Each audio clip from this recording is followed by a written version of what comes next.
Like that, huh, Chris? Man, listen, man, that break and then it kicked back into, man, listen, man. I've been free. I tell you, man, every week I freestyle to it. Every Right, week. love it. I love it. I love it. You got to come up here and freestyle to it one day, All right. live and up close. You like, all right. Hey, You sure welcome, about welcome, that? But welcome. okay. I mess around and record something on it for real. Hey, let's do it then. Hey, Save me welcome back 16 to bars. I'll sing welcome the back. hook.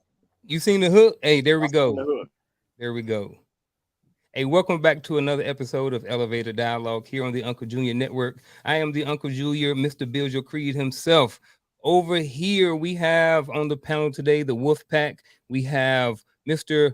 Dwayne Dwyer, the mindset coach himself, two-time best-selling author, and future New York Times best-selling author, Mr. Victor Viziant, aka Mr. Accountability, Mr. Code, Mr. Buy My Book. Ladies and gentlemen, right beside him, we have Mr. Slickback, Mr. Antoine C., Mr. Antoine, the other artist, Christopher. There you go. There you go. Down here at the bottom, we have, ladies and gentlemen, Mr. Educated himself, bro, Mr. Intellectual himself, Mr. Gamal Catton. He gonna screw me up. He It's probably all gonna good. slap It's me K after this.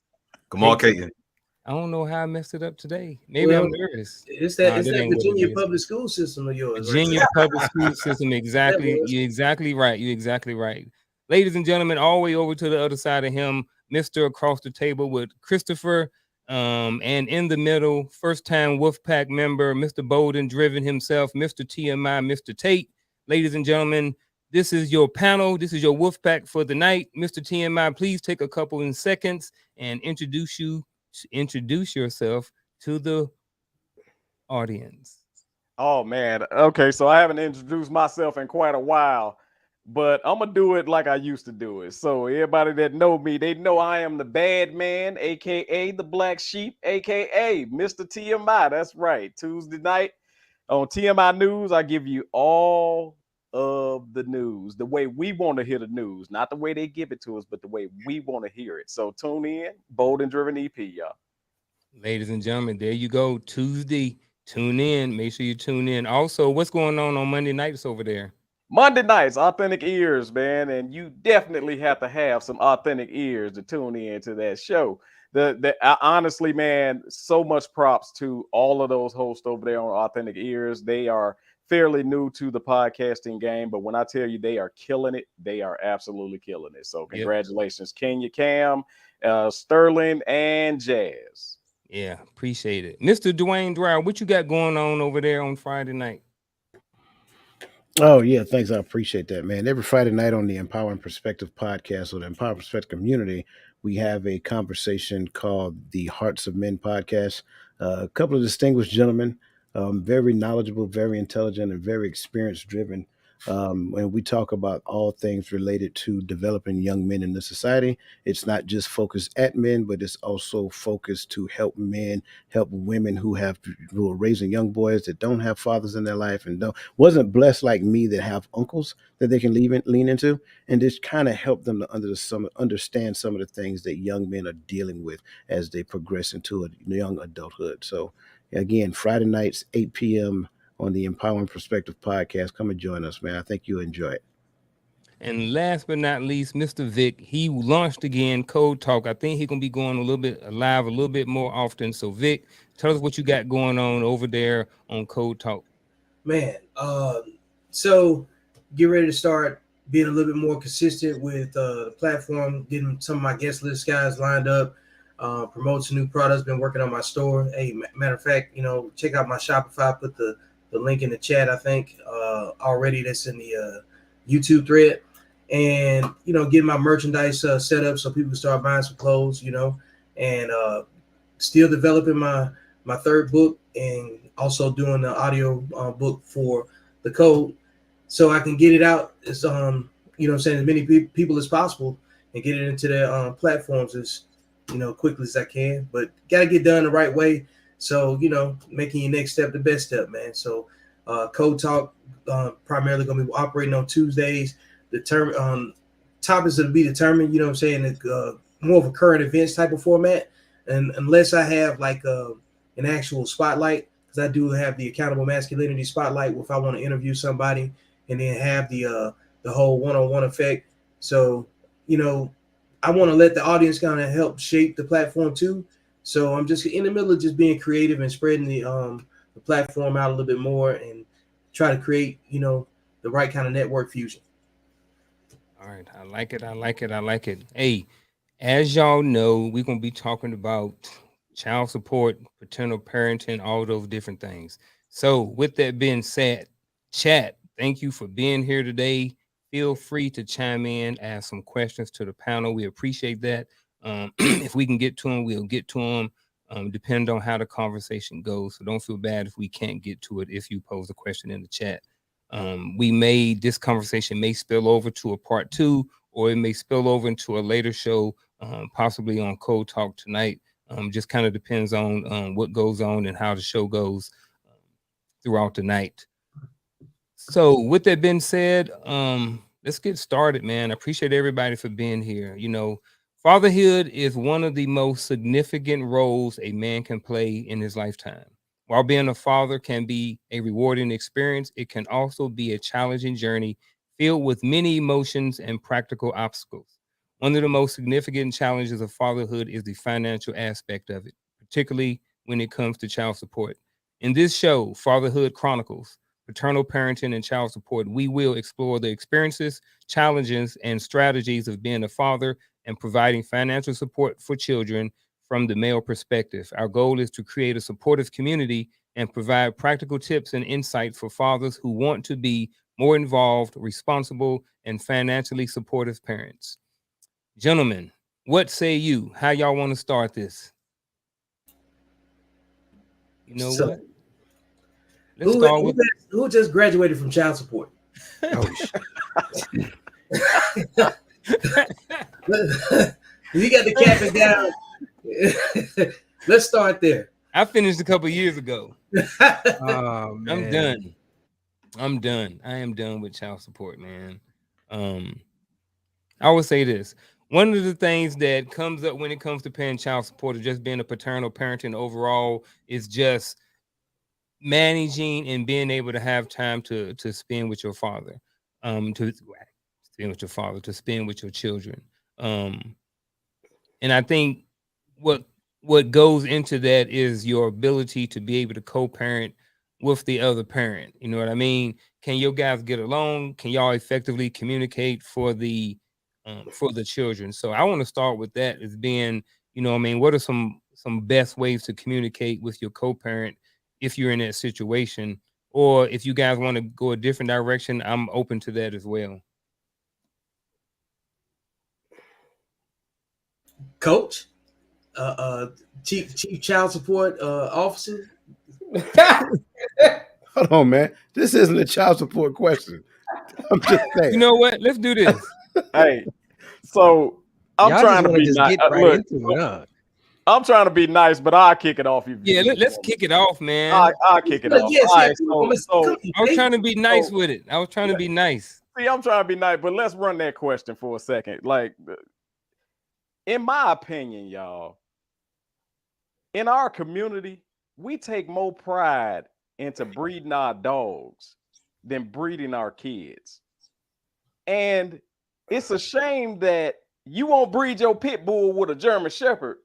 However, you would just go lay with anything that got a big booty or that switch past you, not understanding that you might not want to breed with that. I want to send a quick plug real quick to all the dudes out there that love the short ladies with big booties. 9 times out of 10, you're going to have a big hip son. So you need to watch what you breed with, first of all. When it comes to communication, a lot of those red flags are early in the game. So if you can't communicate with her during the dating phase, and then y'all still take it forward, now y'all get married, you still can't communicate with her. Now you have a kid and you brought a kid into this situation and you think communication is going to be solid with this woman when you never had communication before. So at the end of the day, to my young ones out there, man, I always tell them, look, before you lay down with something, you better know what you laying down with, and you better make sure that that's something that you want to have a kid and co-parent with, because if not, you gonna catch hell. So you did go all the way there. So Yes, sir. I'm gonna go right there with you. I'm gonna go right there with you. And I'm agreeing with you 100%. But here's the challenge that I think that exists. We believe that these young men in their hunting phase are thinking that far in advance. Right. I'm just going to be honest with you. Let's be honest. We're in our 40s on this panel. Some of us closer to 50, right? But we're in our 40s on this panel. There was a time when we were younger. We were in our 20s. We know how we did it, man. It wasn't about, oh, let me see how we can do this. Oh, we didn't do that. We went for aesthetics. And if the aesthetics were attractive, then we went and held the conversation. And we did not have a metric that led us into developing that conversation to understand the person, their personality, their family dynamics, understanding their psychological health, understanding their emotional stability. We didn't do any of that. So I agree with what you're saying. And I think the piece that what they should be grabbing in conjunction with what you're saying is that don't be rushing to the finish line, right? Don't let the wrong head do the thinking for you, because ultimately you're going to end up, like Vic said, you're going to end up like me, right? Graduating from child support at the age of 48. You know what I'm saying? 49 now. So that's what I'm saying. So I say that just to get into it, because you're absolutely right. Now, for me, it wasn't that. That was actually my wife. We were married for 14 years. But prior to that, I'm not going to sit here and say I had conversations trying to understand that, who you were and, what your dreams and goals were in life, and see if we aligned. Can I rebuttal really quick on that? Absolutely. But what I mean by that, see, a lot of times you adapt to your environment. And a lot of us only saw our uncles and our dads and all that chasing the tail. So that's what we thought we were supposed to do, is chase the tail. And Absolutely. I mean, chase any tail. And I mean, chase the tail as soon as it's developed, for all them ones out there picking off them little women, them little girls. I'm saying us right now, and being in our 40s, we can set the tone for these young ones, 17-ish. Because we can tell them, look, dude, this ain't the way to go. Somebody got to say it. Yeah. I know it's cool for us to have a long list of who we done hit. However, how valuable is that list? That list ain't led us to nothing but hell. Facts. Can I say something real quick? I'm just gonna say something real quick. Listening to the both of you, you both make a lot of sense. Which is why I've always been an advocate of letting the youngsters know just how big of a responsibility it is to carry the spark of life. Like, it's a huge, huge responsibility, and it shouldn't be taken lightly, and it shouldn't be given to just anybody. I think we need to start having that conversation during the development years, so that way they can understand, like, hey, I have a huge responsibility dwelling within me, and I got to make sure I pick the right one, so that way I can actually fulfill it. So now I'll shut up. Yeah, I'll jump in there. I'll come at it from a healthier point of view, right? Because I know birth control is like kryptonite in the Black community. It's right up there with marriage, non-existent, right? They just don't have no dick discipline. They just, I'll spread it, you lay it, and there you go, right? Because but I'm going to come at it from a healthy point of view of a marriage. You did it right. It just didn't work out between you and her. I don't see the problem of why the same communication, you loved her at one point. You made a child into that love at one point. So you know that you're coming at it from that. Yes, there's animosity between the man and the woman. I get all that. But I don't see why we put so much like, it's child support, like it's a big thing. You should want to take care of your child, right? You still want him to have the environment you left him in. You don't want the animosity and the crap you went through with the mother to fall over on the child. You want to make it as peaceful as you can for the child. I don't think you should make it personally between you and the woman, because the child's still going to want the stuff he was doing before when you were in the house: school, books, bikes, birthdays, presents. I think you should think about creating the environment for the child. Now, that's in my world, right? Because that's what I would do as a man. Whatever happens between her and I will be discussed when the child is not there. We'll cuss each other out when the child is not around. But when it comes to the provision of the child, he's going to have everything. And it's just going to be a simple conversation with him that, hey, it didn't work out between your mother and I, you know, and I'm not even going to talk bad about her because she was a good mother. That's why I married her. That's why we had the child. It just didn't work out. I think if you come at it from a healthy point of view like that, then fine, it could work. There shouldn't be any big deal. It shouldn't be like, you shouldn't be praised for child support, right? You shouldn't be praised. It's your child. You want to take care of it. Now, if you don't have any dick discipline, like most black guys do and most women do in the black community, now you're looking for trouble, right? And I'm going to raise my child to let him know, listen, my father told me, I don't want to meet no girl you're not serious about. None. My mother told us straight, don't bring a hoe here. Don't be laying down with her when we're gone. Don't dirty the bed sheet. I don't want to see none of them skanks. I want to see the one you're going to marry. Whatever you do outside of that, really don't care, right? My father said that I want you to tell me about the experience because I want to live vicariously through your eyes. I want to have fun with it. But son, I don't want to meet none of them, right? So I was raised under that strict code. So I knew going into any relationship with any girl, good or bad, I was not gonna ruin my life for that woman. She has nothing that I'm not gonna see in the future. And at the stage that I'm at now, I can look for the diamond and I can afford the dime. And that's what I'm gonna tell my child. Listen, have fun with the fat ones, have fun with the skinny ones, go through the nationality, see who's tight, have fun, knock yourself out in school, because that's what is there. But I'm gonna tell you now, over 17 forms of contraceptives, find one that works. I mean, Jesus Christmas. It ain't like rocket science. I don't have to sit you down and say, tie a knot to a double bag it, do whatever you need. Hey.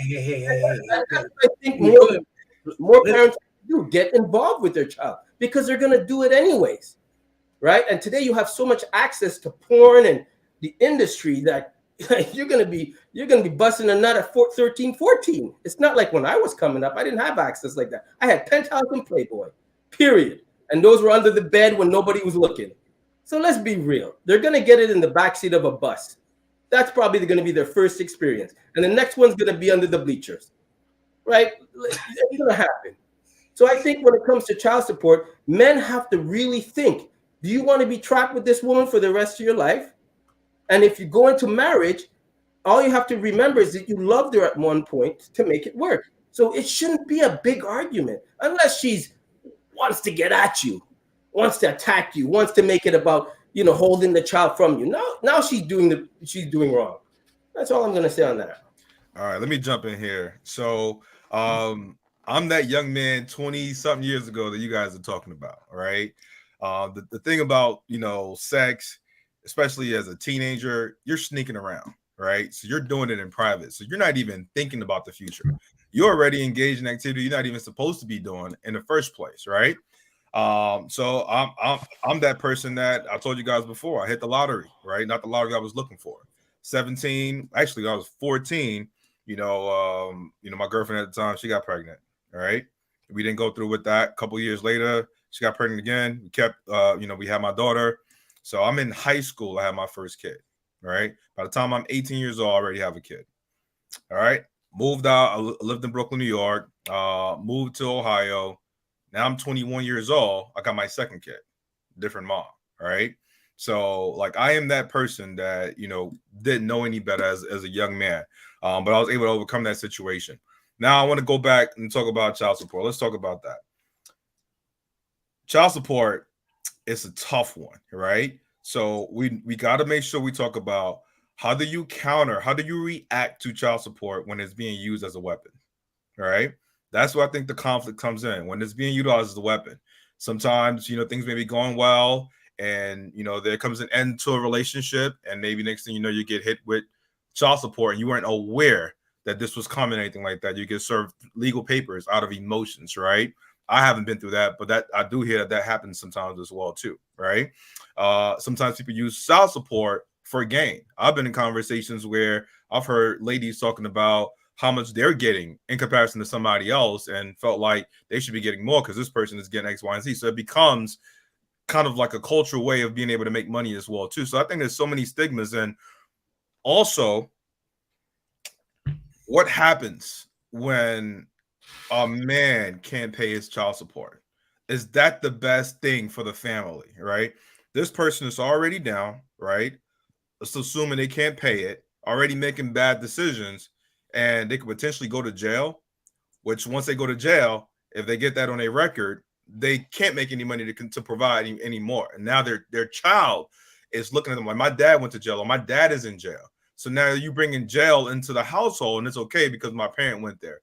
So in my personal opinion, I don't think that child support through the legal system is healthy for African Americans families, because we already have to overcome some of the things that we've dealt with over time as far as broken families. I don't think that's healthy at all.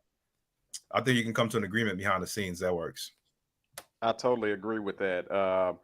I gotta say, first of all, I know a lot of people complain about the percentage of child support, but I'm married and been married for 22 years, and kids, me and my wife, try 100% child support, and then let me know what's up with that. What I mean by that is I don't get no damn money. They take all my money. So I want to say this though. I think that we give child support, and I believe Antoine said it, too much power. But not necessarily the word, but we give women the power to use child support against us. I think that we are behind the 8 ball, and we be too reactive instead of proactive. What I mean by that, there is a way to put yourself on child support before she get down there to them. That way you're controlling the percentages, you're controlling the stipulations and things like that. But when you wait for her to get pissed off and then put you on child support, that's when she's trying to, it's more out of seeing you hurt than it is seeing anything else. It ain't got nothing to do with the well-being of the kid. It's to see you hurt. And so that's when it becomes a weapon, and us ducking and dodging this weapon all the time. And the child support people. When you do that, you're giving it too much power. You're giving it too much power when you let that woman who already pissed off, and not in all cases, but already pissed off 9 times out of 10 because of the relationship not ending. She's already pissed off. So now you giving her the power to go down there and tell them what to do with your money. They don't really give a damn. They're telling you they don't give a damn because they're willing to take everything away from you that allows you to make money to pay child support, like you just mentioned. They'll take all of that away from you, and at the end of the day, it's to what? Yet and still, you got another weapon being used against, and I don't want to turn this into a fight the power rally, the black man, for the most part, in order for him not to prosper. Now, I'm not gonna put this as a black and white thing, right? Listen, the courts forget the woman. The courts is what's giving the woman the power. Either way, whether she does it or not, it's not her, it's the courts, right? Now, if you have a loving relationship with your wife, not a baby mom, I'm talking in a healthy relationship that didn't work, right? She knows how much you make. She knows the bills you pay. She knows her allowance. She knows all these numbers, right? So you have to come at her from the same provision you did when you were in the marriage, right? Period. Now, I don't blame her if you end up in jail and do your shit. I don't blame her for coming after you. You went off track. That's on you, right? You went to jail. That's on you. I don't blame the woman. She has to provide. She has to provide for her child by herself, right? Men give women the power when they become an ass. Okay, that's when they give the woman the power. But if you're a man and it didn't work between you and her, there's no way you can tell me you can't have that conversation with her the best way possible to make this work. Now, if you leave it to the courts, obviously the courts are going to rip a new one into you, right? No, but Antoine, real quick. So let's pause real quick. So if you saying that you think that they could have that conversation, right? They should be able to have that conversation after the divorce. No, they got divorced for a reason. Before, no, you have that. You obviously having. This is not. I'm not saying have this conversation after. It's leading up to divorce. You already established that with her because you're saying we're getting a divorce. You're not divorced yet.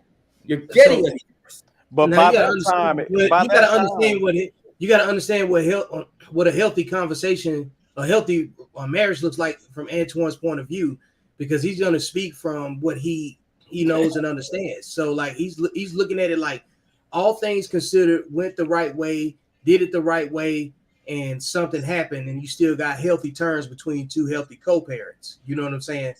He's not talking about the traditional experience that most of us are familiar with, where, you know, things just go left and you never really had a plan, and, you know, you started off on something reckless, because that's where, like, when the conversation began, it was like about men just hitting anything, right?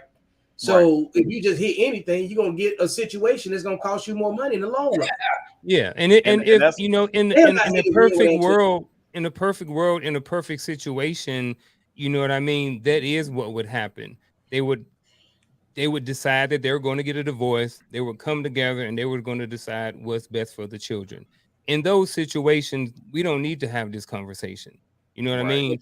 We want to talk about the ones where that is not happening, where you can't, the two people can agree, or a guy may want to go and say, Right. hey, this is what I want to do, and the woman says no, or the amount or the percentage that the guy has to pay, he can no longer to really afford to live anymore. Like, you can say that, I'm not picking on you, Antoine, but if you would have to give up half of what your earnings are right now to child support, your life would probably change. The things you could do, your whole entire life would be able to change a little bit. You know what I mean? I'm not saying that it's worth it or not worth it, but there are guys out there right now that are giving up half of their money for child support, good, bad, or indifferent, and they can barely, you know, keep the lights on, you Well, know. this is So okay. So let me come a bit from an unhealthy point, right? Let's come at it from the baby mama route. First of all, you made the mistake, right? You made the mistake. You're an idiot. You laid down with her. You made the mistake. You chose wrong.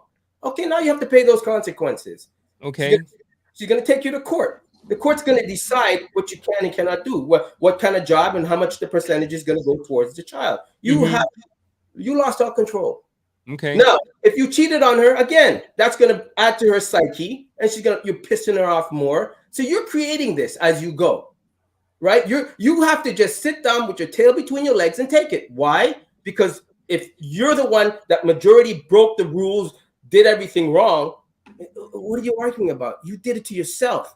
Take some accountability. I don't blame her for coming after you, because if a woman cheated on me, I'd be going after her too, so right? can I ask this question? Can I ask this question? At the end of the day, look at the society we live in. Look at what's being programmed through TV and all kind of platforms like ours. Not like ours, but these other platforms where they don't have a ballers, what is that, ballers.com, for a reason, where these chicks are going out and trapping these guys. How about those, the ones who their ulterior motive is to get child support? That's the end game for them. So if you're thinking that only happens to athletes, you're totally wrong. Because if a hood chick see you going to work every day, she's like, oh, he go to work every day, he getting a check. Yeah, and then she let you hit, she give you that thing, and Well, now you you're trapped. TMI, your mistake right there. You said hood chick. Who the hell wants to lay down with a hood chick unless you're desperate? You would be surprised. I'm just saying.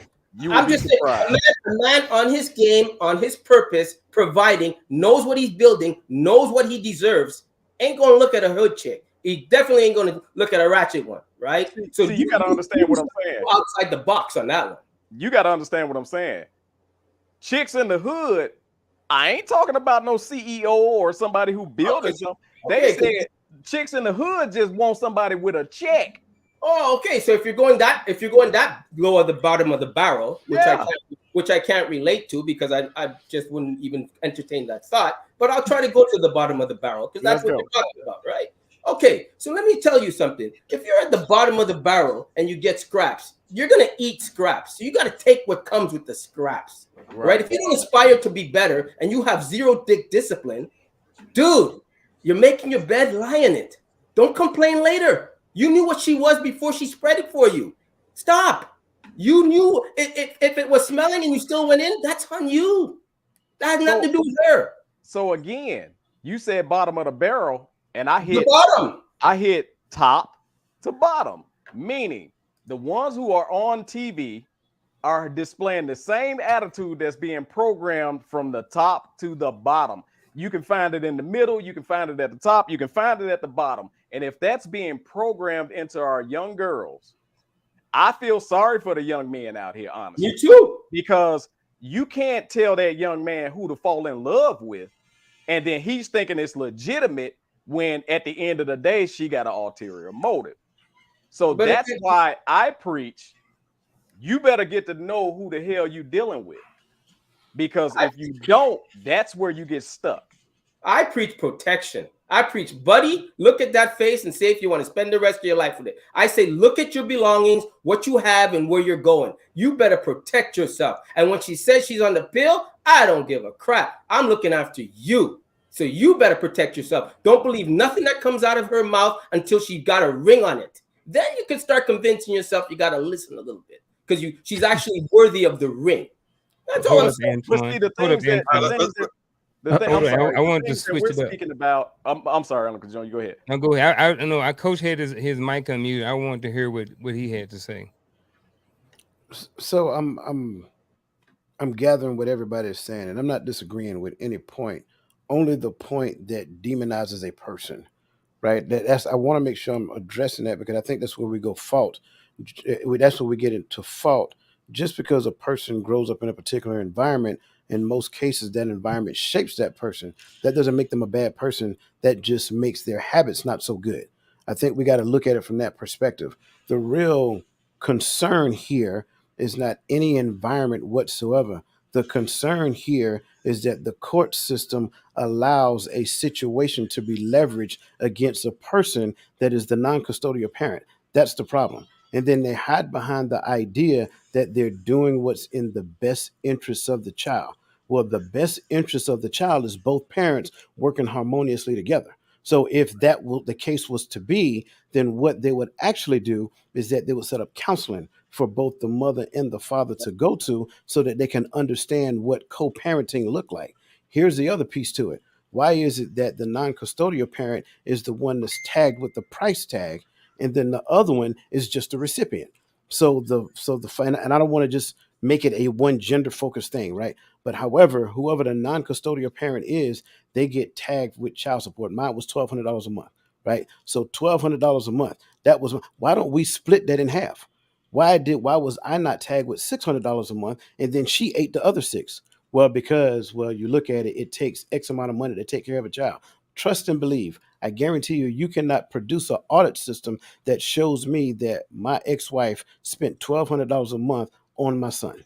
I guarantee that's not the case. And so if they were to implement some type of audit system into child support where you had to prove that the child support that you're getting is actually being used every month, then you wouldn't have people like P. Diddy that pays like $10,000 a month for child support. 90. 90? Yeah, It's 90. That's 45 grand per child. That's ridiculous. So I think, and I'm agreeing with you guys are saying, but my point is that I don't really think that's the root cause of the problem. The root cause of the problem is that there's a system that allows a person and promotes the fact that you can weaponize the system against the non-custodial parent, which in turn tears away the family unit. And what ends up happening is that the non-custodial parent has to play catch up for years and years and years to come, simply because there is a degree of anxiety that exists because of that system, especially when the custodial parent decides they want to weaponize that system against the non-custodial parent. And you're right. Let me add to that real quick. So, Coach, let me ask you a question, just to add to what you're saying. Yeah. So what happens when you start making more money? Well, Chris just answered it. You make more money if she goes back to the court system and say, hey, he's getting more money. I think my child deserves more. Then chances are 9 times out of 10, your child support will increase. All they have to do is go down. All they have to do is go down to the office and fill out a sheet of paper. Yeah. That's it. Yep. It don't take no much. It don't take anything more than that. Go down there, fill out a sheet of paper, and say, I just found out that my baby daddy is making more money, and I think that I need some of that check. You might not say it in those exact words, but being that as a former employee of that system, I've heard it, and it's just a piece of paper. So and then they go through all of that, and then they have him verify his income. They send it in, and then they figure out what's going to be what. 9 times out of 10, she's going to get that increase. That's why it starts from the what choices you happens make. when it's in reverse though, where he loses income? So it just You don't get it nothing back. accumulates. It's gone. Yeah, it accumulates. There's no No. reason. See, I think that it should be a double-sided, thing here, I where agree with you. I if she agree can with go and say it went up and you get more, when it go down, he should be able to say, hey, I don't make that money anymore. So now it need to be adjusted to what he's currently making, because if he was in the household, that's how it would be. So I have I don't know if it's time for me to discuss my point of view on this. I want to hit a couple of notes though, because somebody brought up dick discipline and about the majority of who's doing what. I want to put something in perspective, because this is how narratives get ran away with. 52% of men have never been married. Okay, 30% are currently married. 33. And you got about the same amount of widowed black men as well too, because I have a few friends that are no longer with their spouse because of death or whatever, and they're raising their kids as single fathers, and well, not single father but just widows, and I got a couple of friends that are single fathers that have custody of their kids. So it's not about discipline, because 30% of men are virgins. These are on black demographics. You know what I'm saying? I dropped some stats in the chat already. But my point being is that you got to scale your assessments to actual data, because when you start talking about it without looking at numbers, it sounds like we're running amok. But 80% of kids are born outside of wedlock, and they're having sex with the same 16% of men that's making those kids. You see what I'm saying? Because there's a whole slice of men that are virgins that ain't even having sex. Okay. And so, like, at some point, if you're going to stop the wheel, who controls access to it? Okay. And if 80% of the kids are being made with the 16% of men, who's being undisciplined? Both parties. No, 16. We're going to blame the 16%, or we're going to blame the majority of the women that's having sex with the 16%. Listen, we can discipline blame the court your system. monkey. We can blame See, the court thing system is, and the majority of women. Okay, we can blame the court system and the majority of women. But as far as, I mean, if we want to take the conversation there, we can. That's fine. I get that. Right? That wasn't the point. It was just throwing some data out there, because. But for me, I don't see a. First of all, men shouldn't run from their responsibilities. You made that child. You should do everything possible to make that sure that child's environment. For me, I'm all about the kids, right? Really don't care about her. Hopefully, whatever happens, happen. Really don't care about. I'm talking about the child. I am not going to have an argument with any woman about the providing for that child. I'm going to make sure that child sees no wrong, because he didn't ask to be born and be brought into this world. Now, the woman I'm dealing with, she's on another level. I chose her. Big mistake. My bad. Now I have to deal with this for 18 years, right? So I'm going to find the best way possible. I can go to court and say, listen, you want me to be on the streets? I'm not going to be able to pay anything anyways, okay? I'm going to be homeless. You want me to, there's ways you can go to manipulate the system. And yeah, I'm not going to have that conversation with her. I'm going to have the best conversation with her to tell her, listen, you want me to be on the streets? You get nothing. You want me to work and have a living and do what I can? You get something. Make a choice. Because even if you go back and ask for more, okay, I'm not working because you're making me homeless. So it has to be a conversation that takes place. No, if you like I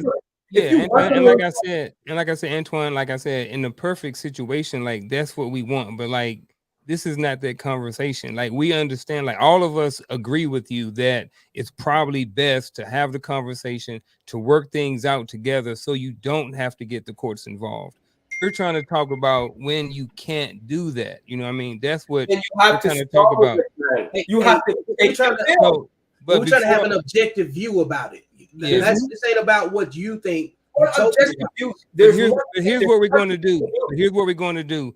Before we started the show, we talked about, and before we came up, about how, what I mean, if you guys are in the chat, if you guys have a question or something like that you want to pose, feel free to bring it up.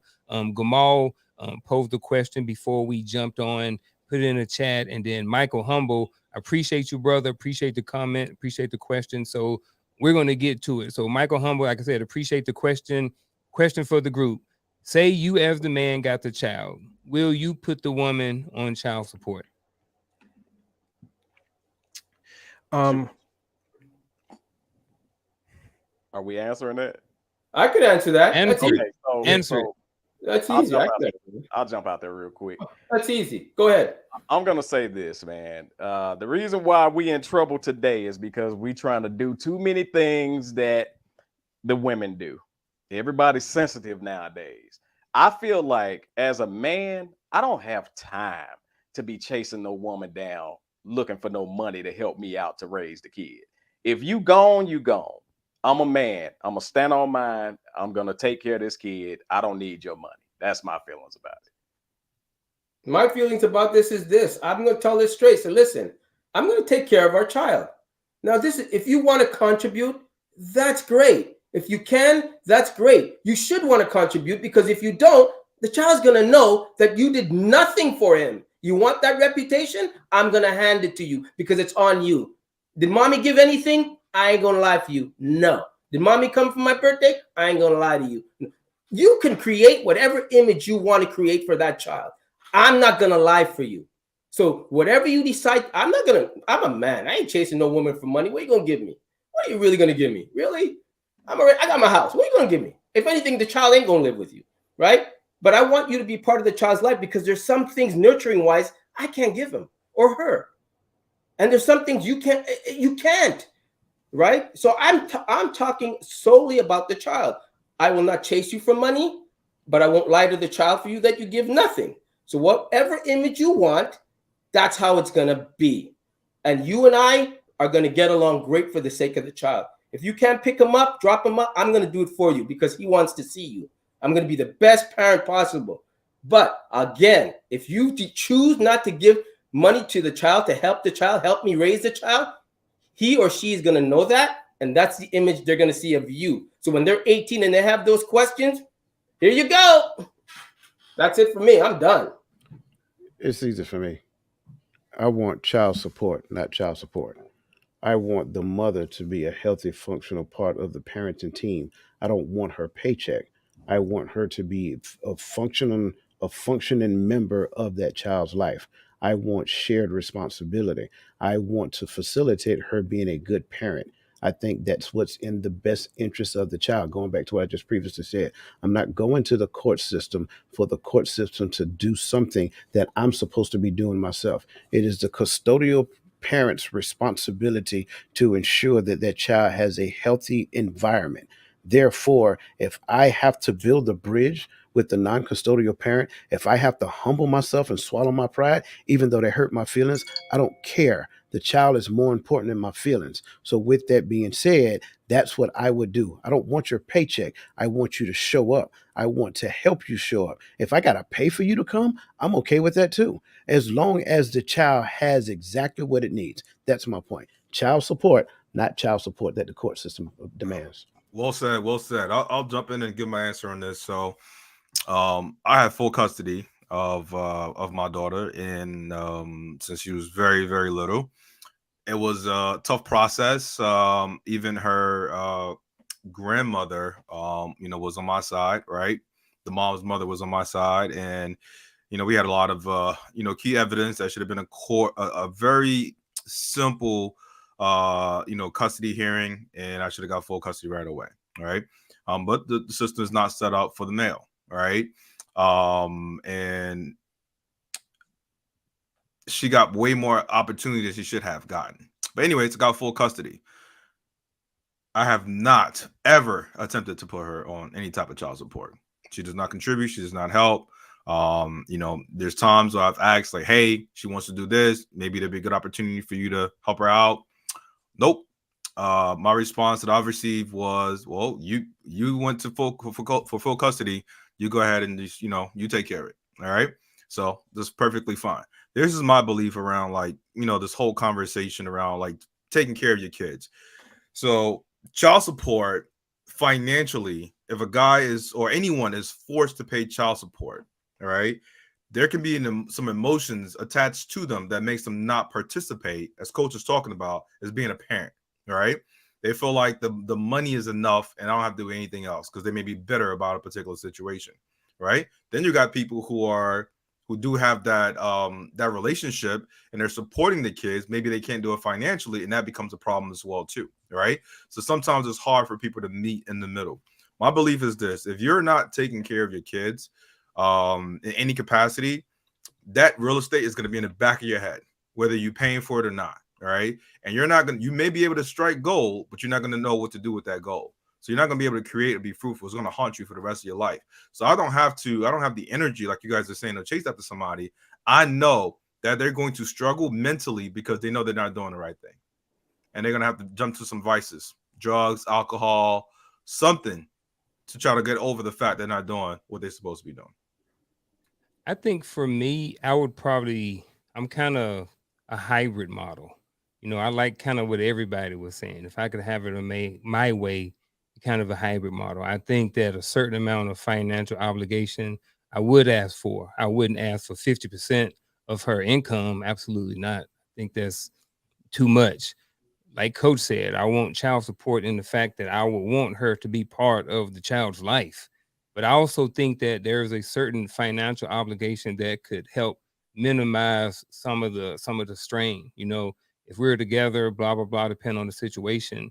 Once I have the child, depend on how old the child is. Now there may be daycare that has to be involved, or something like that, or other different obligations and stuff like that. So like if it was for me, I'm going with the hybrid model. I want a little bit of money. I don't need a whole lot. But I want a little bit of change to help, offset some of the extra costs that I may have just being a single parent in general. But like more so, even if I didn't get that, I definitely want the mother to mother. Yeah, I agree with that. If you Can can't get either one, would you pursue it or would you leave it alone? I'm going to make sure that if I have my child, regardless, no matter what, if I don't get a red cent, that my child going to have. If I have to work 3 jobs, if I have to, move my mom in with me or something like that, I'm going to make sure it happens. And I'm not going to waste my time dealing with somebody that don't want to be part of their life anyway. I'm not going to force it. The child's going to know, and I don't have to say anything. When the child grow up, they know exactly what's going on, and as they get older and they learn more about life, they'll be able to connect the dots and realize exactly what was what back then. So, and Gamal, I would do the same thing like Garfield saying. I would go through the courts, let them impose the child support, let them do all that sort of stuff. I would get all that paperwork settled, right?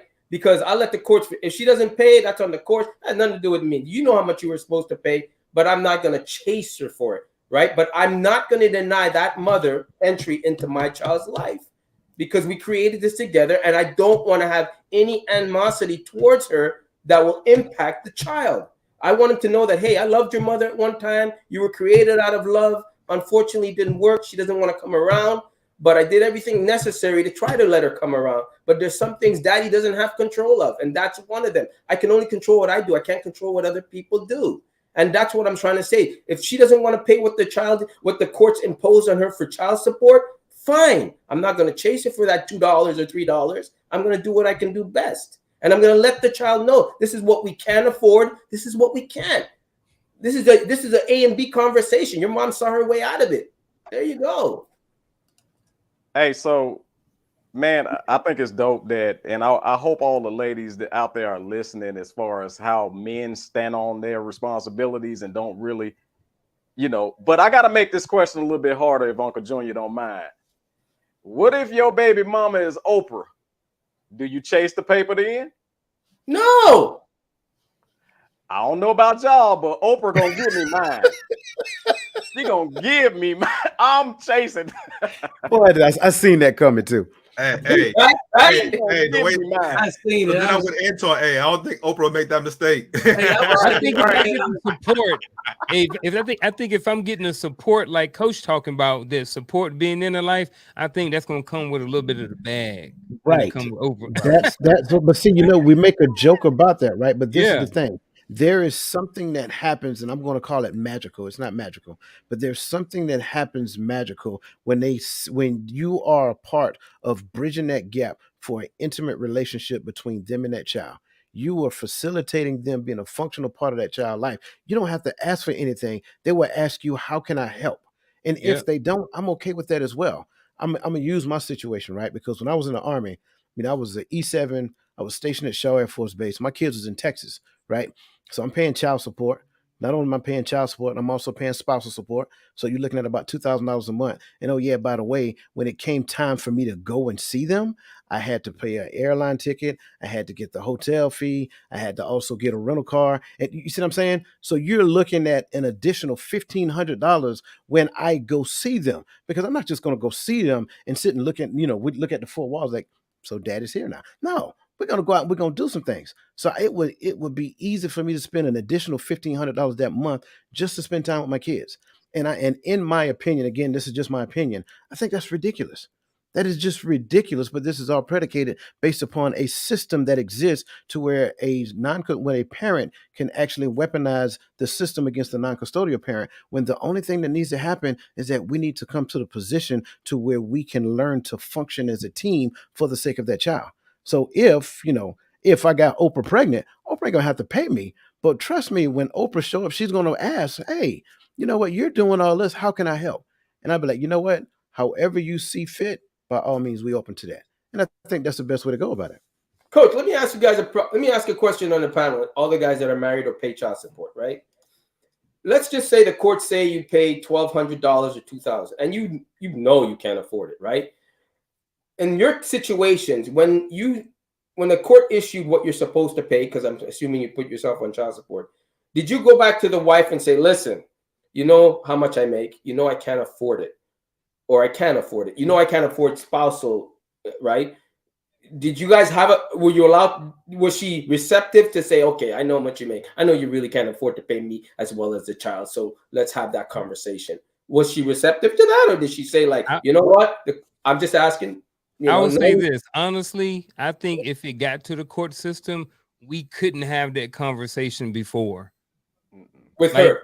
Yeah, I feel like I think that if we had that conversation, if we was able to deal with it before going to court, I think we would have done that. I think we end up getting to court because we couldn't have the conversation. So for me, I think I would I'd have the conversation again. Like if we tried to work it out and maybe we came to a number, we didn't necessarily agree, and so we decided, well, let's take our chances and go to court and see what the court say. And the court's like, "Darn it, Garfield, you got to pay 1,200." And I'm like, man, she was saying 15, I was like 10. You know what I mean? We couldn't even meet in the middle or whatever like that. And now I got to pay 12, but I can't really afford 12. She already know I can't afford 12. So absolutely me, I would definitely, if I couldn't afford it, I have nothing to lose by going and have a conversation and saying, "Hey, you know, right, I can't afford it. You know what I mean? Are you going to do it? Or if I think it's reasonable, then I'll just get a second job." Right. So, okay. So I was the guy that Mr. TMI was talking about earlier. I put myself on child support. I did too. When it came down to spousal support, I knew what it was. I filed the divorce paperwork. I made sure everything was written in the divorce paperwork. I gave her no leverage in deciding what my future was going to be. I had to agree to it. I paid everything to go along with that. So I knew what I was getting into going forward. She was okay with it. And then as time progressed, once it got to the point where child support ended, then the phone started ringing. "Hey, the child support, yeah, I know he's 18 now. You know what I'm saying? But are you going to?" "No, I'm not." I'm just being honest. He can call me and we can have that conversation, and whatever he needs, I don't mind giving to him, but I'm not going to give it to you. And so that's where I'm at with it now, because that's how it should have been the entire time. But again, my perspective of parenting is different. This is why my narrative is now: stop rushing to the altar. Stop being so quick to get to the finish line. You need to take the time to get to know the person that you're getting involved with. Ask the difficult questions now. What is your perspective of raising a child? What if the worst case scenario happens? What happens between you and I at that point in joint, co-parenting? What does that look like to you? Have those difficult conversations up front so you know that what you're getting into. My issue was I had nobody to tell me that at the age of 22 years old. You see what I'm saying? So at the end of the day, when it came down to it, I did what I thought was the best thing to do. She was pregnant. Let's get married. Because at the end of the day, I'm not going to have you have a child and then I'm not be there to support that child. I'll not be a functional part of that child's life. And oh yeah, by the way, I'm going back into the Army. and I'm gonna make sure that my child has the best of the best. So when you start talking about the child support piece, you also got to realize along with that came health insurance, it came dental insurance, it came free visit to the doctor. All of those things, which a lot of people take for granted and don't know that they get. They only want to talk about the child support. It's bigger than the child support because if you read the fine print, you as the non-custodial parent, you're responsible for those things. Yep. Yeah, I would force I that. I would think force that. I've never been in this situation, but I had my friend, very close friend, to go through the entire process of this. And I felt like I went through it. That's how emotionally draining it was. And I will tell you, man, from the point of dating, it wasn't right. And, you know, I advised my friend, look, dude, if y'all fighting like this while you're dating, don't get married. It's not going to get better. Well, what happened? They got married. So he's telling me shortly after the marriage, man, I don't think I want to be in this. This is crazy, whatever, whatever. And I said, dude, I'll never tell anybody to get a divorce. I'll never lure anybody away from their spouse. However, if you look in that route, don't have a kid, because if you have a kid, it's going to be 1,000 times worse. Well, what happened? Had a kid. And Antoine said, can you go to that person and have a sensible conversation? That's why I mentioned, if you never was able to have a sensible conversation with that person, why would you lay down, marry, and mate with this person? It happens though. That's the unfortunate part about it. It does happen. And that's when they get intertwined with the courts, because I've recently seen a couple divorce after a number of years, and they sat down, like you mentioned, and had a conversation about how finances should be separated, how the kids are going to go, visitation rights, and so on and so forth. And it's working very well. So those examples of what you provided, Antoine, they do happen. However, for the most part, you get crazy types of situations like this, which we see in the limelight, in the courts. We see a lot of that, and we think that's the norm. So for a person that don't know, a new couple, and they get into that situation, they're going to go by what they see most. Oh, shoot, I'm supposed to fight with her. Oh, I'm supposed to put them on child support. We're not supposed to talk. So we got to just change the narrative, dude. And that's why TMI, I like, for me, like, my family structure is very solid, right? I said I want a marriage as good as what my father and mother had, right? And they're old school, like they're from the islands. So my father told me, if I ever leave your mother, you won't even know I'm missing. He told me straight. I was like, God damn, Dad, all right. He goes, I'm still gonna have the keys to the house, and I'm still gonna fix around the house. You won't even know I'm missing. I'll probably be in the garage still. Right. Now, for me, I would, if I have kids, should I be blessed the day of that, I'm telling you, none of my kids would have babies out of wedlock. They wouldn't make that mistake, because none of my brothers made that mistake. We were so focused on, do I want to see this woman for the rest of her? I would have them focus on their careers, their lives. I would want them to play, sample the goods, do all the nasty shit, everything.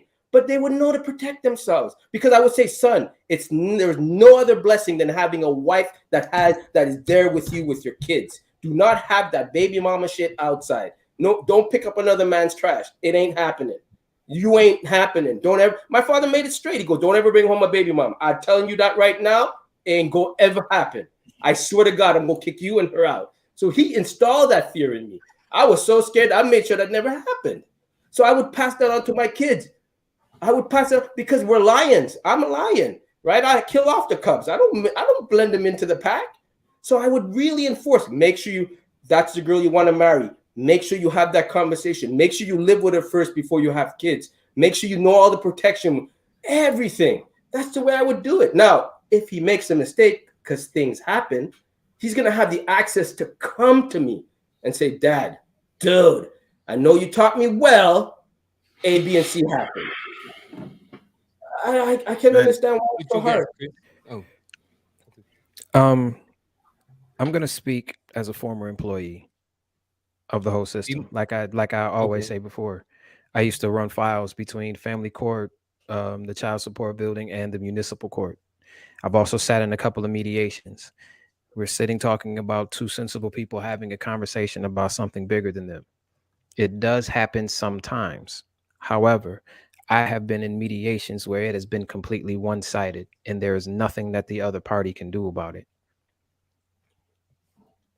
So to TMI's point, if you can't have a conversation with them, why are you laying up with them? You understand what I'm saying? But on the side of it where I come from, we weren't really taught that. We weren't really taught to be disciplined. We weren't. We were taught to knock them down, because the more you knock down, the more status and more credibility you have in the hood. We weren't taught the responsibility of carrying what we carry. We weren't taught that. Antoine, you are in a very, very privileged position because you had somebody to put that in you to say, hey, I'm not having none of that. The majority of us didn't have that. I learned watching everybody else around me. You understand what I'm saying? I learned watching my stepbrothers, my half brother. I'm like, I don't want that life. I'm cool. You gotta do all of this stuff and pay all this extra stuff. Plus the courts is coming after you, and you got to pay the courts too. And if you don't pay the courts, you're going to jail, or at bare minimum, you're not going to be able to drive, because in certain states they can suspend your license for not having child support, not paying child support too. Yeah. You understand what I'm saying? So I decided to do what I needed to do to protect myself, which is how I've made it this far without any children. I worked in the system and I saw how it worked. And I also looked at my environment and I saw how dysfunctional it was. And I didn't want no part of it. But I don't think, as TMI, as pretty much everybody on this panel has said, I think the whole system needs an overhaul. Like the entire system as a whole, because it is being used as a weapon a lot of the times. A lot of the times this is being used as a weapon. Yeah, and I think, for us, we can't let ourselves off the hook as well too. So great point, Antoine. You had a amazing situation. Like, I can literally count with fingers how many times I talked to my dad in the last, since I was 10 years old. All right, like, it wasn't present, so I had to literally figure out a lot of things on my own. No excuse. But one of the things that I wanted to bring up, I think a lot of young men fall into this trap. You got to know when to let go of the relationship, right? I think sometimes when you linger around in that relationship and you keep going back to that place where you don't even want to be there, but you continue to have sex and engage into things, you're creating false hope. And when that false hope is created and you shut down that false hope, that leaves you in court majority of the time, right? So sometimes we got to be mindful about that and just making sure that we're not creating that false hope. So if you're in a situation where you're no longer interested in that other party and you guys are going separate ways, just go to separate ways, because then you become more emotionally attached and you create those problems where that child support becomes a weapon against you. And at the end of the day, I always tell people, man, you can fall in love with practically anybody, man, but you better make sure you like them. See, a lot of people use that word like it's light, but you better make sure you like the person that you're with. You better make sure that y'all communicate. I'm gonna say this, man. Like across the table had mentioned, I had to learn it the hard way as far as not laying up with folks. And what I mean by the hard way is I saw my uncle die of AIDS. And I ain't talking about the later on Magic Johnson case. I'm talking about the first AIDS. And that right there made me start saying, look, I need to make sure or be more body conscious as far as who I decide to lay down with, because that wasn't a joke. I saw the whole struggle all the way to the end. And so I think that if people really think about this, when you lay down with somebody, you coming up with everything that they possibly got. If you start thinking on those terms and start valuing your body, then you won't be so quick. Yeah, it sound cool. It sound cool. However, it's not. It's really not. And that's what we have to start teaching our young people. It ain't cool. You don't know what she got. And then on top of that, now it's possible that you done made a baby with this chick. The same one that was irritating, but all you wanted to do was hit. it's going to be really irritating after you done hit and you done left something behind. You're right, TMI. I don't agree. I agree with that, but I mean, I just don't understand why these. I mean, I get it. You know, Chris, you didn't have I totally get that. And you know, today it's so much easier to find a role model or a mentor because of the internet. But that's how I found y'all. That's how I got here. Exactly. So, but I just, you know, I always looked at every woman. Is this the best I can do? Do I want to be stuck with that face? Like, I always looked at it. I mean, you know, you get drunk, you have the ugly ones, you know, you get into that position. But you always look at a woman and you say, is that the best I can do? And as I'm getting better, can I ask you a question? As I'm getting better, she's getting better. As I'm improving in my life, my selection is improving in my life. So I always based it on, okay, now I can afford this. So if I want this on my arm, it's going to cost me this, because everything costs, right? Everything costs, no matter what, right? Can I ask you a question? To do that. Can I ask you a question, Antoine? Yeah. Man, this is a serious question, and I really want to ask this. The way that you view that, how you just explained that, was this something that you just came up with, or was it something that you were taught? No, after my father told me not to bring home another man's trash, he said that from then on, I always looked at the woman and said, "Is that the best I can do?" Right? Because I compared. So you had somebody kind of. Yeah, I compared it to what I was. Somebody to back you and let you know, hey, this ain't the way to go. You need to be doing this. You understand what I'm saying? I had my brother saying, "Bro, she's not all that." Right? I had that. I had my brothers telling me she ain't all that. But I always said, like, okay, I'm making 40K, I'm gonna get a 40K woman. I'm making 80K, I'm gonna get an 80. I always based it on where I am in life. That's how I did it. So today I'm like, okay, how much does a dime cost? She costs this. God damn. Whew, okay. I mean, I want to lead. This is how much it costs to lead. I want that house. This is how much it costs for the house. So I always went on that. Now on previous videos I said I took it to the extreme, right? So I passed up on a lot of good, promising women from my career, right? And in some points, I'm not ashamed to say I've had some regrets. But at the same time, if I want to go on vacation, I'm writing a check. It's not going to hurt. It's not going to impact me, right? So there was that give and take and that sacrifice. Would I raise my kid the same way? Absolutely. Bring home the grades, bring home the money. So you have the pickings are a lot better, right? The pickings are a lot better. That's what I would tell them straight up, right? I want to look down at the ghetto. I didn't want to look from the ghetto looking up at the hills. No. I want to look down. I want to see where it is, right? I want to drive there if I choose to drive there. And that's the way I would raise I would tell any kid to focus on their career, because the pickings are a lot better. You don't have the baby mama options. You don't, because you surround yourself with like-minded people. But here's my question. Those, you say as you get more money, the level goes up and all that. But don't the thirst get a lot more expensive? Dude, for example, in the hood, you might lose a couple of hundred, but somebody up where you at gonna take you for a couple of million. Yeah, you're always gonna pay for dinner. It's just the way it is, man.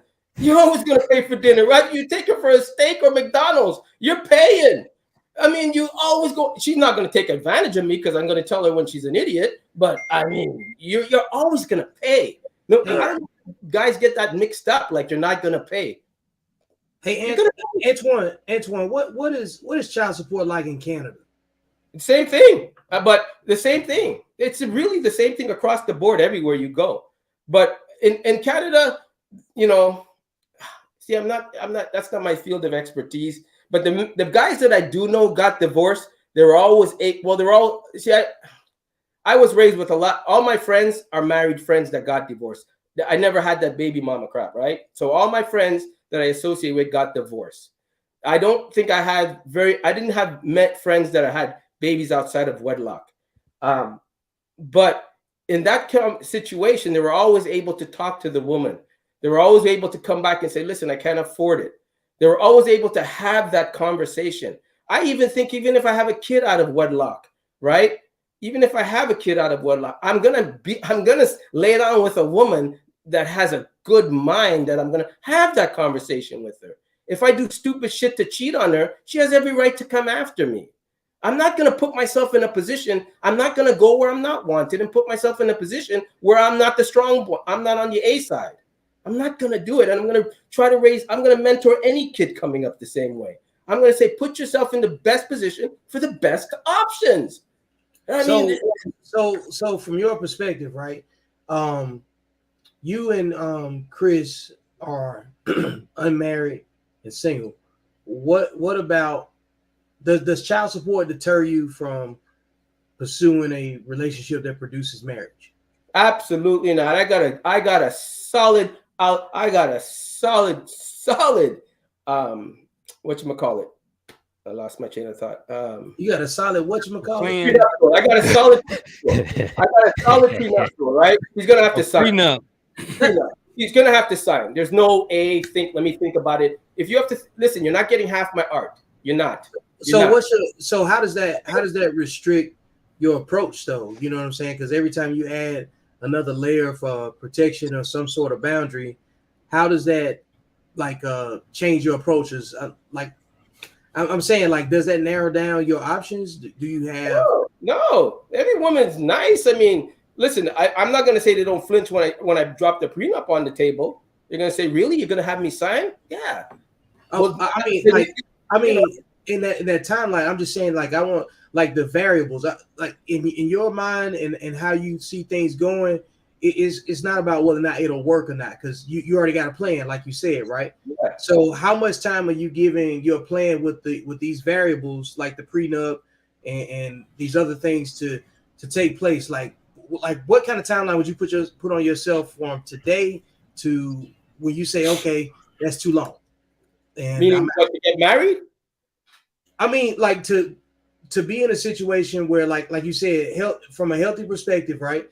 You wanted to create a family, and then let's just say you create a family out of a healthy perspective, and you let this thing run its course. How old do you see yourself being, like, where if child support is an option or it has to happen from the time that you get married? Like, how long do you see that happening from this conversation all the way to a moment like that? You mean for me getting married? I would say, you know what? I'm not gonna lie. I see myself getting married within the next 3 years, right? And the only reason I'm getting married is for kids. There's no other reason I would bring a woman into my life. Everything else would be pleasure. She serves no purpose other than coming into my life. I see that in 3 years. I would like to see that within the 3-year realm. Gotcha. Okay. You know what I mean? And that's my goal. Right. And to have kids right away. I'm not going to have a long courtship to have kids, because I'm going to vet her in those 3 years. So I know when we get married that night, it's off. We're going on it. Okay. Because I'm asking a couple of questions, because I want you to understand, like let's say in the 3 years it happens, like what, you're 48, 49, right? Yeah. Okay. Right. Let's just say you're 52 and you got to break it off. Right. And the way that the divorce goes, or whatever, your finances or your health, the health of the kids, the health of the spouse, what does that look like for you if you have to start over or make a financial adjustment or a career adjustment? Because like you should be in the prime, you should be building momentum by that time. You know what I'm saying?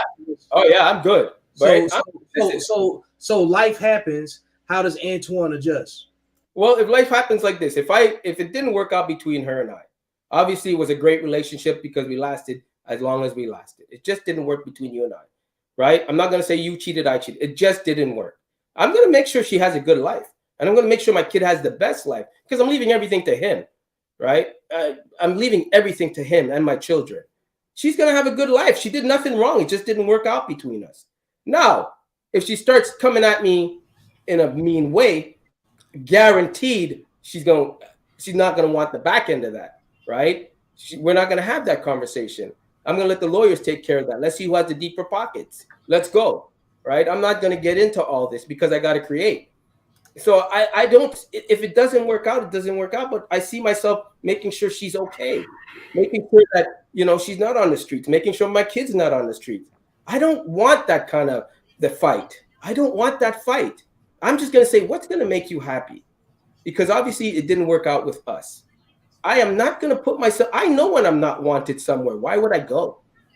Like, so what questions would you have of the men with that, have had to pay child support or raise kids and stuff? What advice would you ask as a man that looks to have a family in the future? I would tell them, listen, I see listen. No. What would you ask? Not tell them. What would you ask? What would you ask as like? What advice would you ask of men that have already had kids? I would ask them this. Oh, you mean if they had kids and they're in a marriage? The Antoine needs advice. What does Antoine ask men that have kids? I've always wanted to ask men this that are married. I'm like, because this is important to me. I would say, did you ever have a conversation with your wife that if it didn't work out between you and I, how it would be, like what we would do? No. Right? No. Have you had that in-depth conversation that, honey, I messed up. We're just not working anymore. And Anybody want to answer? Here's what I would say. I didn't I think could there was a grab- need, because when I said my vows, I said for better or for worse. So Right. there was no need to have a conversation about what if, because I had already agreed to the terms that we was going to be together forever. So Okay. if we're going to be together forever, there was no need to have a conversation about what if it don't work. That was me. That was 20-year-old Garfield.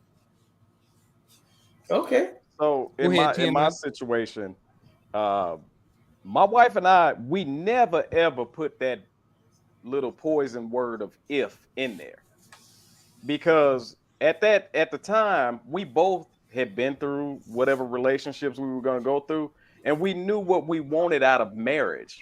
See, you got to have that conversation asking, what are your expectations if we were to get married?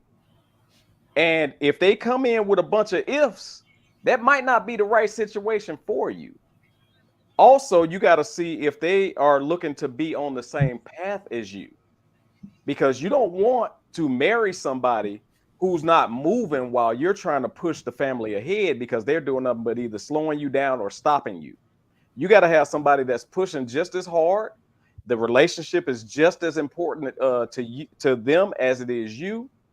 The different choices that we make within the relationship during the time when it comes to kids and so on and so forth, you got to be moving in the same direction. Only way you'll know if that person is moving in the same direction or somewhat is you got to have those conversations. I wanted to say something.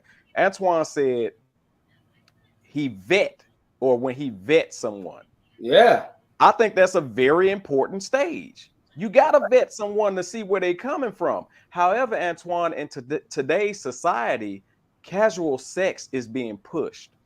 These one-night stands are happening more often than not. These people not knowing each other. That's why nowadays you got brothers sleeping with sisters because they didn't know they had the same daddy. And that's Why? okay. Because a lot of times they're not getting to know each other before they jump in the sack. Okay, so TMI. So this is the first time you and I meet. Let me tell you my vetting process, because you guys. Hold up, Antoine. I don't want to get to that. I want to stick to the question that you asked. Okay, Yeah. go ahead. Let everybody else I want answer. everybody else to answer. Okay. So in that question, to end it, in that question, I would say we just never put that sense of doubt in there. And I kid you not, and it's a joking manner, but my wife said, they said till death do us part. I kill you before we get a divorce. It's just like that. Coach? Yeah, so I'm with Mr. TMI. We used to make a joke. Like, you might leave, but you're gonna leave with a limp because I'm gonna shoot you in your hip. I ain't gonna kill you. You know what I'm saying? I'm serious. We used to, yeah, man. We used to joke. We used to joke like that for real. Sheesh.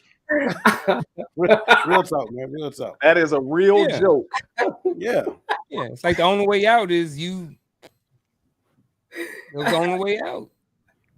I said the same thing. Yeah. What about you, Vic? And Ain't going to ever prison. joking.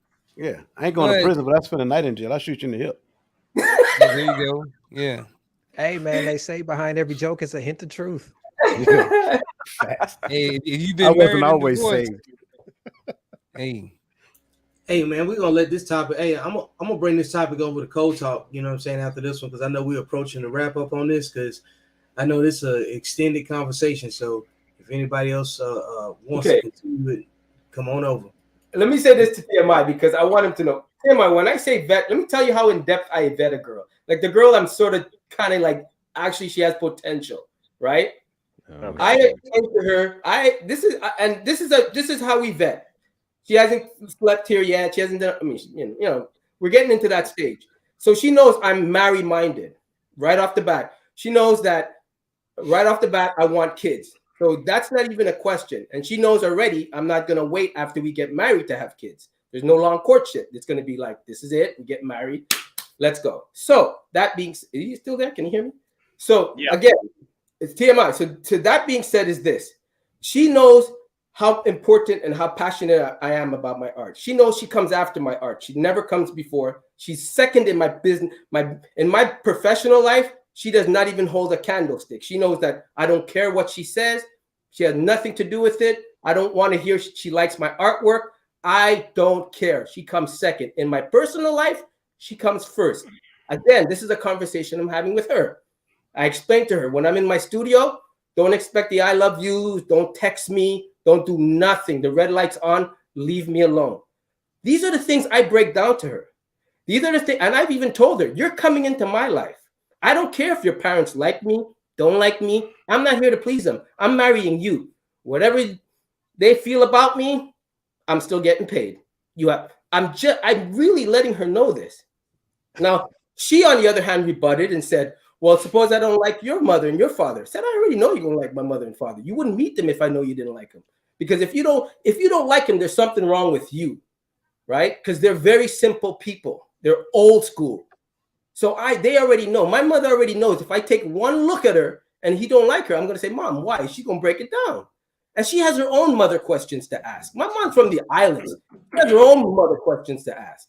And it's important to my mom that a woman knows how to cook, because that means she's domestic. She has skills. She learned from her mother. That means she has a background. That means she takes pride in what she eats. So there's things that they know that I can't ask. But I'm letting her know this as we go. I'm letting her know she will never be on the lease of my house, because I'm not leaving if we have an argument and you call the police. I'm not leaving. You understand? And she already knows I'm not depending on you for nothing. I'm depending on you for support, encouragement. I want to make sure you're well taken care of. I don't even want her to stop doing what she does for a living. Are we still talking about the vetting process? Yes, this is all part of the vetting. No, did you Antoine, you so confident about this. What's your success rate on this? What do you mean? What's my success rate on this? Like I said, outcomes, stats. Milk. It gotta be 0%. He ain't never been married, right? That's what I'm saying. And I never had a baby out of wedlock. Shit. And I never had a baby out of wedlock. You're right. Fact. I never made that mistake. Look, there's nothing wrong with. Can I say this real quick? Yeah. Man, that's what I respect about people from the islands and other places where they have standards and they have practices that don't allow for the bull crap to come in. That's what you've been saying the entire show, is that you were taught early, it seems like, what's acceptable and what's not acceptable and what's not going to be allowed in your family. We got to get back to that type of structure when it comes to us, our community. We got to get back to that, because just letting any old body in is the way to go now. When you let any old body in, that's letting any old body lay with you. You letting any old body in. She's not only coming in to give me my kids and all that sort of crap. She's coming in to be my wife. I'm taking care of her. I want to make sure she has the best life possible. She ain't gonna want for nothing, like my mother didn't want for nothing. I want to do exactly what my father did and exactly what my brother is doing right now. His wife wants for nothing. She is a mechanical engineer. She has her career. When my brother had his first child, she gave up her career to raise a child. My brother took on the heavy load, did the overtime. When the kid got old enough, she wanted to practice, get back into her career. My brother said, as long as it doesn't impact the family, knock yourself out. I mean, why is that so hard? At the end of the day, question for you. That sounds like a couple. Holy cabongers, man! Like, that sounds like a couple who communicated throughout the relationship. And my wife and I did the same thing. It was a time where I was the only income coming in. She was handling the kids. So you gotta be, once again, it was what I said, where you gotta be moving in the same direction. You gotta work as a team. If you don't work as a team, which 9 times out of 10, when these ones lay down and have that baby without knowing who she is, you ain't got no damn partner. You got an opponent. Listen, man. At this point, I'm not having sex for pleasure. I'm having sex for a purpose. You gotta go. ladies and gentlemen, thank you all, everyone who has tuned in tonight. We're about to wrap up for the night. Thank everybody who's been in the chat. Thank everybody who watched at home. But like I said, before we do, the chat got me rolling tonight. I appreciate y'all. Y'all been very interactive tonight. All of those are good things. So, like I said, we're gonna wrap up with the final thoughts, starting with my main man, Chris. Chris, what you got for us tonight, brother? I guess my final thoughts is this was informative, and it's kind of dope to hear how somebody who has the means would vet to make sure that they wouldn't be in this situation. And it's also dope to hear what happens when men go through this. So this was really informative to me, and I hope we do this again. Those are my final thoughts.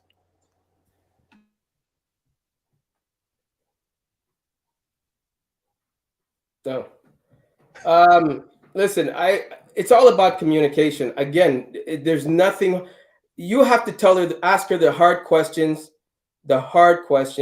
and be prepared for the answers. Okay, you're talking the rest of your life here.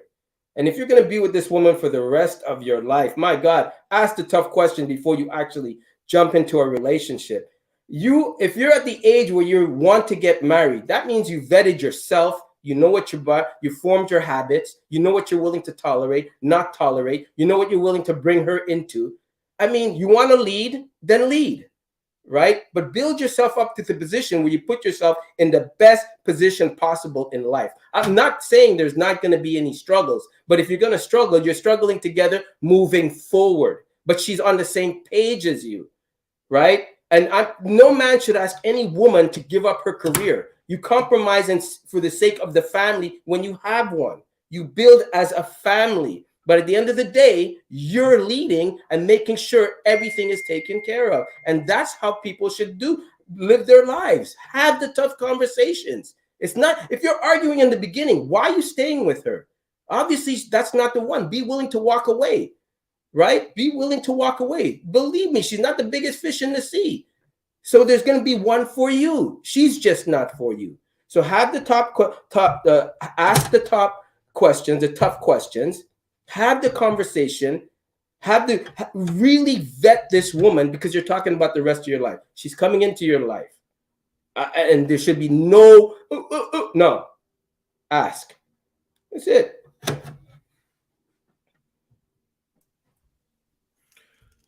Great conversation.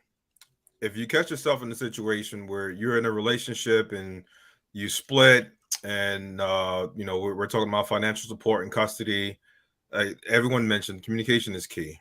The best thing I would say for you is it's not about you, right? It's not about the other party as well. It's about the kid. So no matter how tough it is, no matter how tough financially it can get, you got to find a way to be the leader in the situation. Even if somebody's responding to you, coming to you from an emotional standpoint, or they're trying to weaponize child support against you, just be the leader in the situation.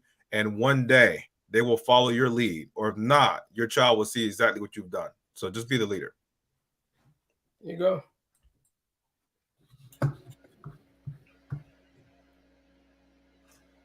You can only have the relationship you can afford. And they don't have anything to do with money. If you don't believe me, listen to all these cases about child support. I don't have a whole lot to add to this.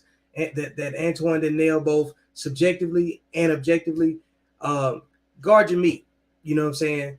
Guard your meat so you can meet the right person that you're supposed to meet, and you won't get your meat damaged. I'm out.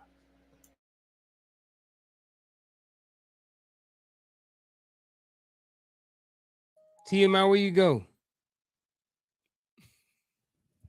Right here, I'm having a little freezing problem. But final thought, man. What I want to say, first of all, I gotta say thank you to Uncle Junior as well as the gentleman on this platform, man. This has been an awesome conversation. I love to sit back and chat with men and get different perspectives on topics that really affect us. And I want to say, at the end of the day, man, the damage is done. Our generation, we did what we did. Now it's time to teach the younger generation that you don't have to go down the same path we went down as far as with child support single parent households and things like that. So I'm going to say, let's spread the word on taking pride in building ourselves back, building the community back through mating properly, mating properly. So don't just sacrifice yourself and give yourself to any old being. That's all I got to say.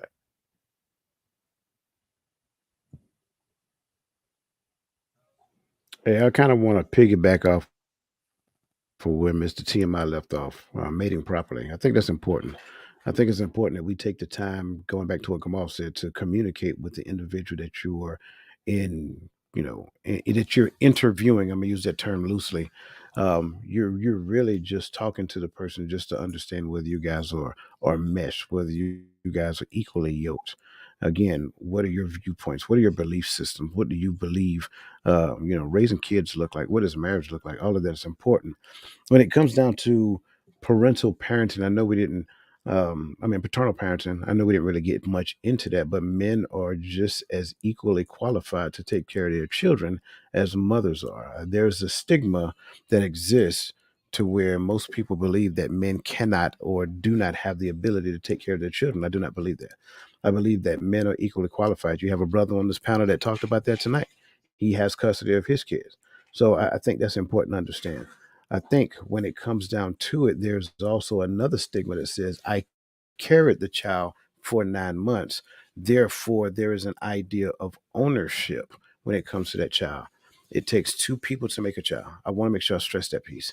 Two people make a child. That's it. Not just one. One person doesn't own the child.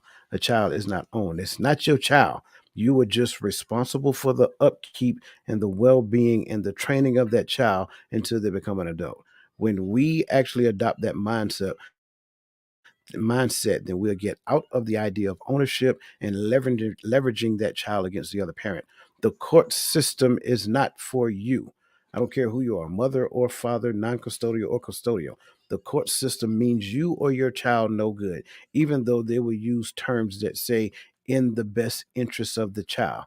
The best interest of the child is both parents. So if the court system meant you any good, they will actually send both of you to counseling so that you can come up with the best and most effective means of co-parenting.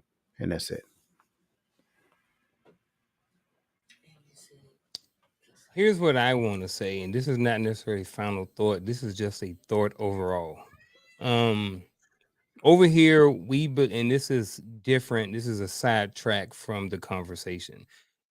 Over here, one of the things that we agree or we believe in is the wolf pack mentality. Everybody on here don't know each other personally, right? Everybody in here is connected through somebody through some point who may or may not have known each other. What we brought you tonight, audience, was a collective of men working together who didn't even know each other. And now we have come together collectively and be able to produce what you guys see here today. And to go into a little bit more depth, I have met Vic personally in '08. We were in Iraq together, and I met Gamal last year face to face. I have never met any of these other gentlemen in person or shook their hand or anything else. However, I call them my brothers. I call them and I extend my wolf pack to them, and they have extended their wolf pack to me. So when people say that people don't want to work together, we're here to debunk all of their stuff. We do work together. You know what I mean? You can come together, you can build together, and different things like that. Like I said, I've never shaken Coach's hand. Me and Coach met through a mutual friend. I met Chris on the locals. I met Antoine in social media. I met TMI through YouTube. I met Gamal at a conference last year. You see what I'm saying? So it's like for young men who may be watching this, Chris said it perfectly. Like he got a little bit of everything here. He was able to learn from me. He was able to learn what to do, what not to do. He learned a lot today. I learned a lot. I think that when we can get together and have dialogue and open conversation and be objective about certain things, I think that there's nothing that we can't do collectively. So that was my thought. Like I said, not final thought, but I did want to just mention that while we was out here today. Excuse me. Somebody in the chat asked about Mr. TMI's belt. If you want to go find out more about that, you can check them out. Bold and Driven EP over there on Monday night, Tuesday night. I know they got something going on. If you want to know more about what Coach got going on, check them out. Empower Perspective podcast on Friday nights. Saturdays, he got stuff going on. Antoine doing his thing. Gamal doing his thing. Vic doing his thing. Chris doing their thing. Everybody's doing their thing. Tonight, after the show, I think Vic may have already dropped his link for the night. So after this, I don't know how soon after the show ends he's going to get started. But jump on over there. And like I said, and like he said, he is going to be continuing this conversation. So if anybody don't have anything else, we're going to see y'all next week. Right? Chris got on some, there you go, Georgia Bulldogs. Oh, hold up, pause. Let me check this out. I got to plug my other show. So I also got another show on the Uncle Junior Network this Saturday. Check it out. Unleashing I forgot the name of my own Unleashing Empathetic Conversations. So Saturday night, 7 p.m. Unleashing Empathetic Conversation. Leah's in the chat. Go check it out. They're gonna have some good conversation. She's gonna be talking about domestic violence. She's gonna be talking about her story. So go over there, check that out this Saturday. Also Saturday morning, check out Coach.